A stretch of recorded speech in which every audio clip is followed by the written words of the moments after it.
Guys, I don't know if you can see it on my camera, but it's really a beautiful thing.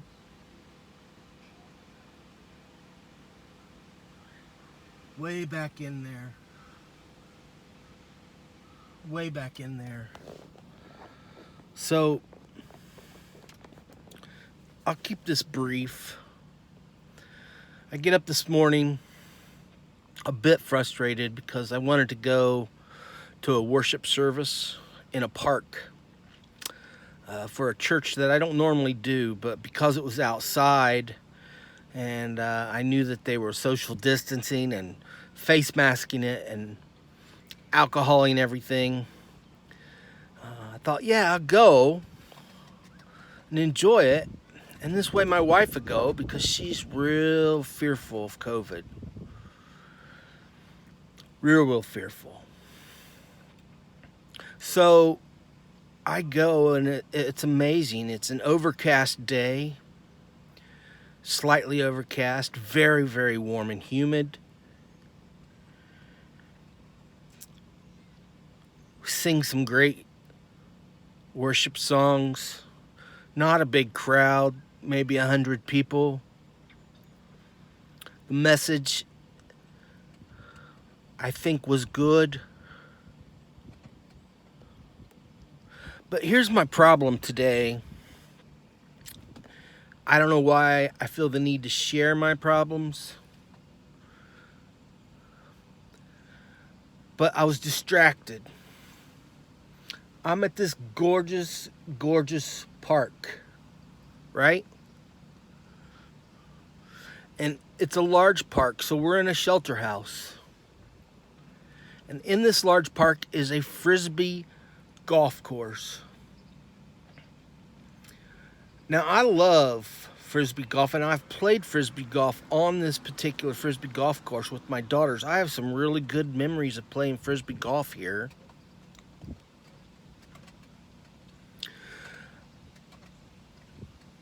But my problem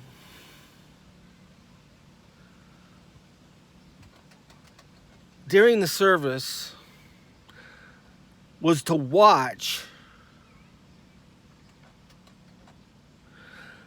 a young man, I would say in his 30s,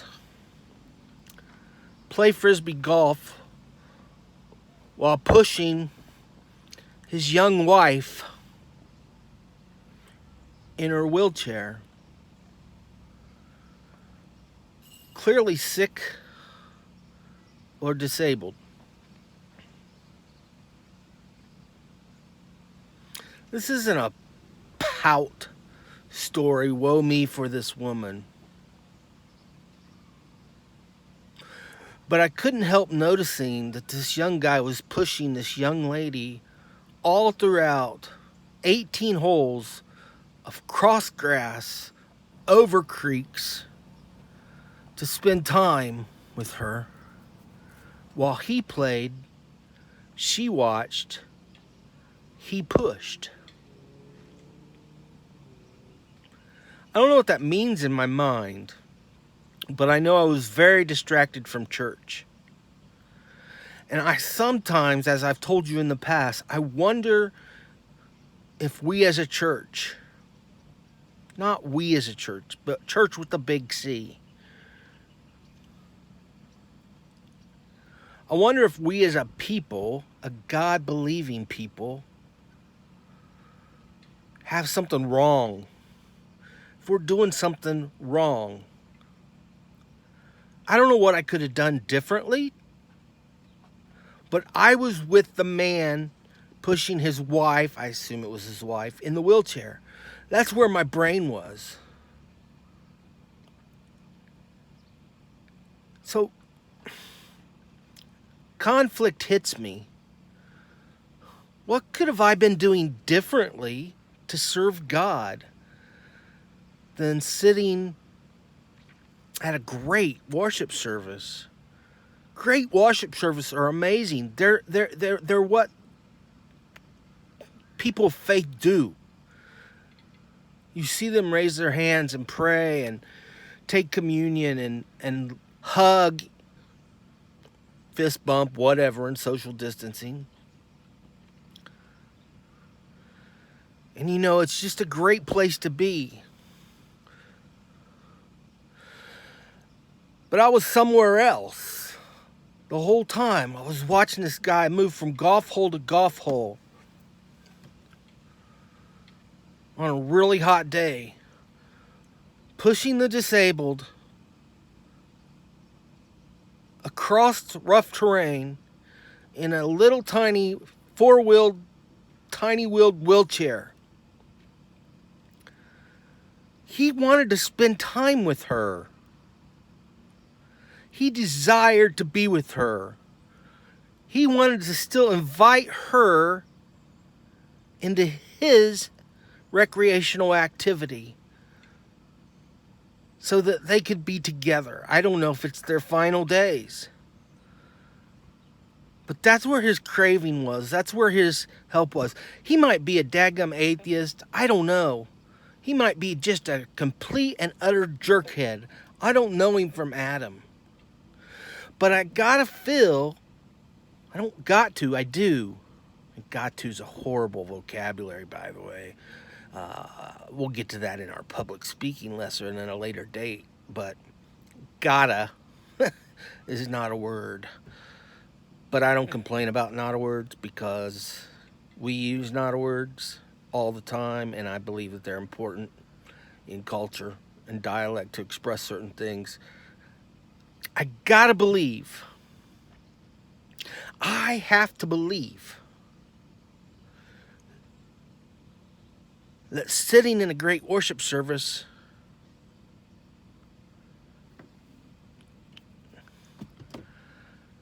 was not necessarily where I was supposed to be.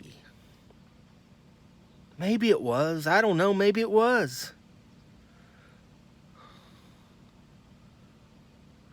But what if it was finding someone, and that's not that I'm lonely. I love my wife to death. As a matter of fact, my wife's disabled.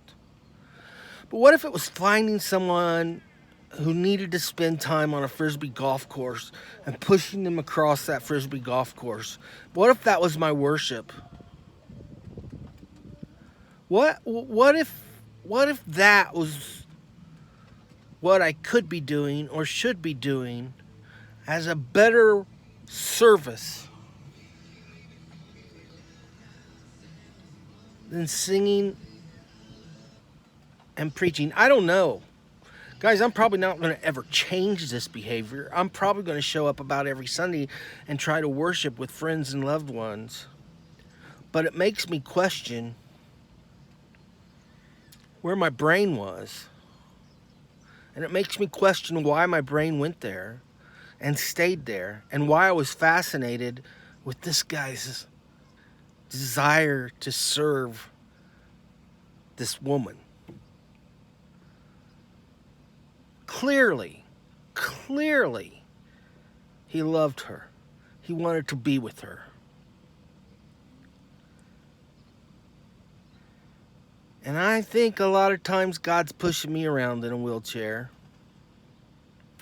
and there's somebody watching over in the next shelter house.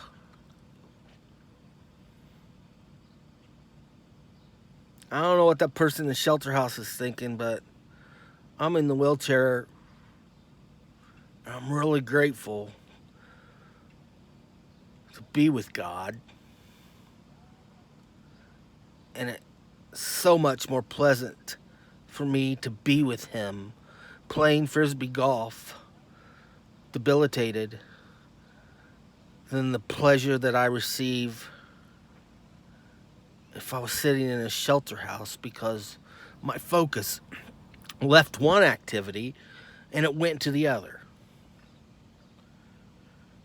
Guys, can you comment about that? Am I alone? Is there something here bigger than the obvious lesson of he serving her while I'm singing, pleasuring myself with worship towards a God,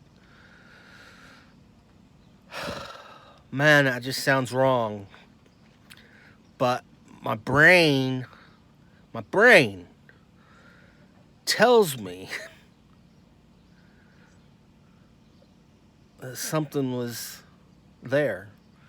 Something had value. Something clicked in my mind. And I was in the right place at the right time because I got to observe love in its honest, true fashion. I don't know.